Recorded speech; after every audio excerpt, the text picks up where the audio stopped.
Salve, salve, amigos! Salve, salve, galera ligada aqui no canal Rodrigo Oliveira. Sejam todos muito bem-vindos. Bom, terminou há pouco no estádio Beto Freitas. O Chavante conquistou o título da Copa Rui Carlos Osterman. Chavante venceu o Aimoré por 2-0 com os gols acontecendo no primeiro tempo e conquistou o 6º título de Copa Federação Gaúcha de Futebol. Vamos falar mais a respeito disso, claro, depois da vinheta.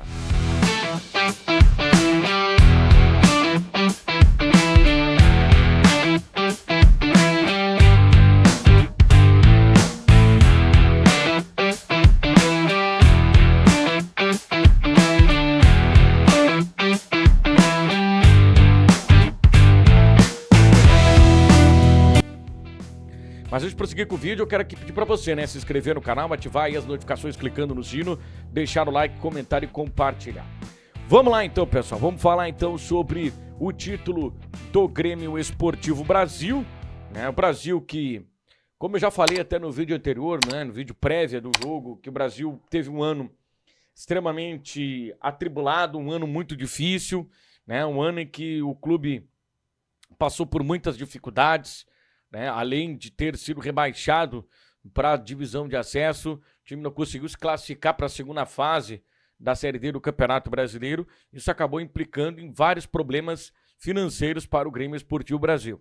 O Chavante, que vinha nos últimos anos aí se orgulhando de disputar várias finais, né, vários anos disputar aí, né, as competições nacionais, via, né, com aquela eliminação na primeira fase da Série D, sair, né, depois de 12 temporadas de uma competição nacional. Mas quis o destino, né, que em meio à disputa da Copa Federação Gaúcha de Futebol, onde o Brasil entrou para disputar ela a Vera, para conquistar o título e para voltar para a Série D do Campeonato Brasileiro, essa mudança, essa reformulação no calendário rubro-negro, no calendário nacional, fez com que o rubro-negro passasse a ter a possibilidade de disputar a competição nacional novamente. E para o Brasil, o que só valia a Copa Federação Gaúcha de Futebol? A taça, o troféu.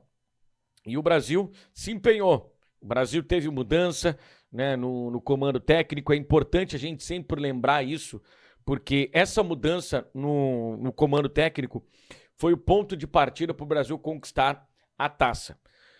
O Brasil sai de um técnico que ia para as entrevistas coletivas só reclamar da dificuldade do clube, só reclamar dos problemas que o clube tinha, por um técnico que buscava as alternativas dentro do campo.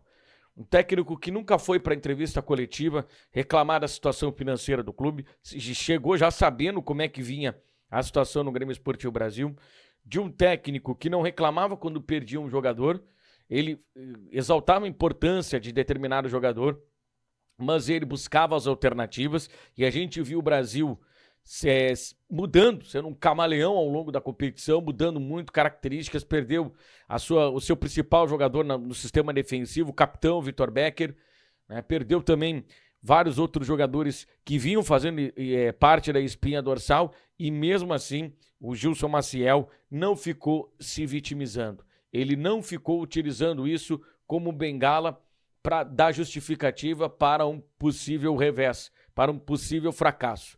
Pelo contrário, ele foi, trabalhou, buscou as alternativas e todas as alternativas que ele impôs dentro do campo, todas essas alternativas deram resultado, geraram bom resultado para o Grêmio Esportivo Brasil. E vimos nesse domingo o Chavante coroar, né, esse trabalho que começou meio atrapalhado, com uma continuidade do Emerson Cris, talvez por falta de opção, talvez por falta de olhar o mercado, mas depois houve uma correção em meio à competição. O Brasil busca um treinador gaúcho, um treinador identificado com o clube, um treinador que conhece como é trabalhar no futebol do interior e sabe como trabalhar no Grêmio Esportivo Brasil. Então o Brasil deu um passo extremamente importante, né, para conseguir o título da Copa Federação Gaúcha de Futebol. Apesar de não ter o melhor time, não ter feito o melhor planejamento, mas campeonato eliminatório é assim. Nunca se fala sobre planejamento, sobre merecimento.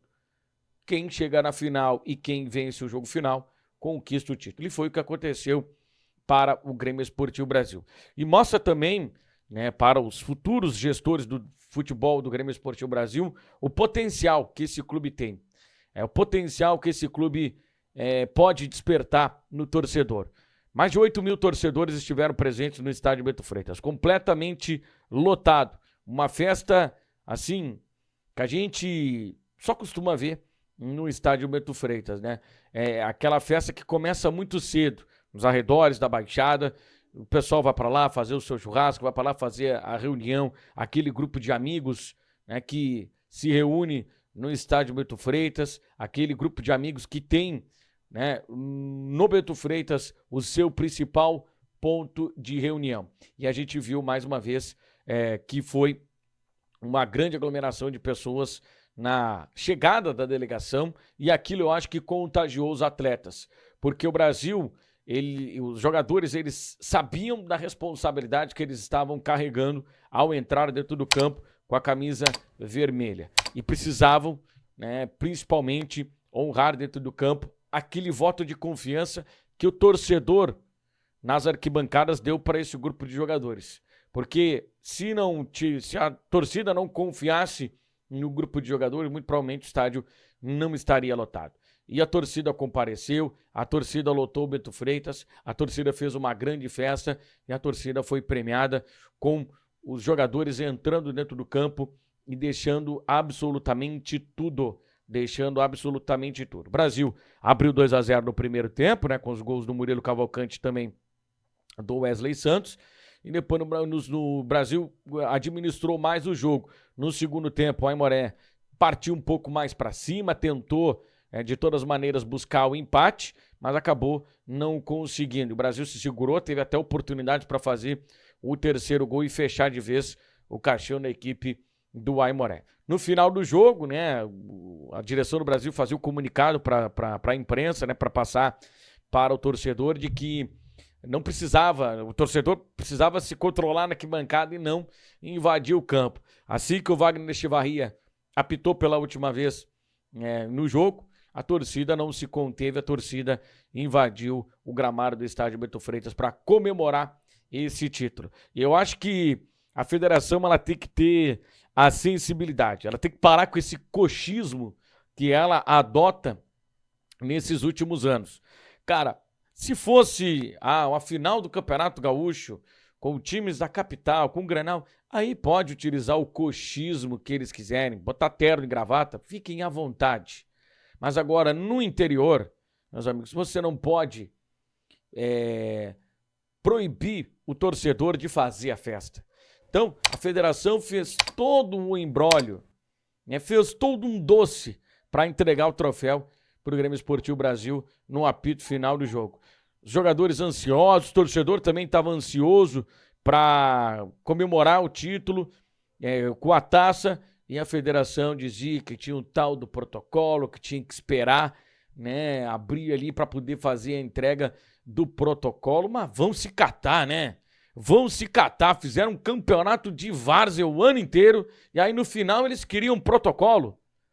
Ah, pelo amor de Deus, hein? Ah, pelo amor de Deus. Tão de sacanagem, né? Tão de brincadeira com todo mundo, né?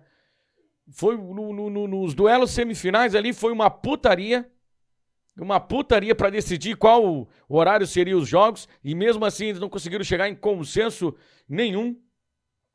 E aí agora no final tem que ter protocolo. Cara, é momento de emoção, é momento de extravasar, é taça. Tudo tem que ter um bom senso. Parte da federação ter o bom senso. Até teve um pouquinho ali de choro do Ariel, né? O Ariel acabou chorando ali, dizendo que não conseguia acessar o vestiário porque a torcida do Brasil tinha entrado no campo. A torcida do Brasil não estava nem aí para o Aimoré, né? Os jogadores do Brasil a torcida do Brasil queria comemorar com os jogadores do Brasil, só que o Ariel Lanzini estava reclamando porque não conseguia acessar o vestiário e que só queria sair. Enfim, deu aquela choradinha de quem perde. Enfim, mas a destacar muito, né, o que o Brasil fez ao longo aí desse campeonato. Muito merecido o título, por mais que o Brasil tenha, né, encontrado algumas dificuldades nesse caminho. São sempre percursos muito atribulados, né? Tem muita coisa que o Brasil precisa melhorar e vai acabar melhorando aí com o passar do tempo, mas eu acho que é um ponto, é uma vitória extremamente positiva do Grêmio Esportivo Brasil e um título para coroar esse trabalho que começou de uma forma talvez bastante atrapalhada, mas que no final houve a correção da rota e o Brasil conseguiu chegar ao título da Copa Rui Carlos Ostermann. Uma festa linda da torcida rubro-negra, né? Uma pena que eu não pude estar no Bento Freitas, né? Tava voltando do Campeonato Colonial, e aí quando cheguei na cidade o jogo já tinha iniciado, aí para acessar sem credenciamento fica bastante complicado, não consegui acompanhar o jogo do estádio. Acompanhei os companheiros pelo rádio, depois no segundo tempo, o Brasil abriu ali a transmissão, aí a gente conseguiu acompanhar o segundo tempo da vitória aí do Grêmio Esportivo Brasil e de uma brilhante vitória, e o Brasil é o legítimo campeão da Copa Rui Carlos Ostermann. Como é o destino, né, gente? Como é o destino? Até coloquei no meu Twitter, no meu Instagram também, para quem quiser me seguir, @narradorrodrigo, eu coloquei lá de que o Brasil, o Rui Carlos Ostermann, né, que era um grande cronista, né, professor Rui Carlos Ostermann, como era conhecido, uma vez fez uma coluna de que falava de o estádio mais humano do mundo.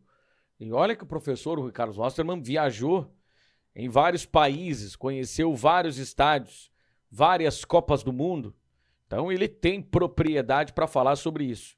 E ele citou essa frase, de o estádio mais humano do mundo era o Bento Freitas. E quis o destino que no momento em que a gente perde o professor Rui Carlos Ostermann nesse ano de 2025, e a Copa, o troféu é em homenagem ao professor Rui Carlos Ostermann, e esse troféu é erguido no estádio mais humano do mundo, o estádio Bento Freitas, hein? O destino foi direitinho, né?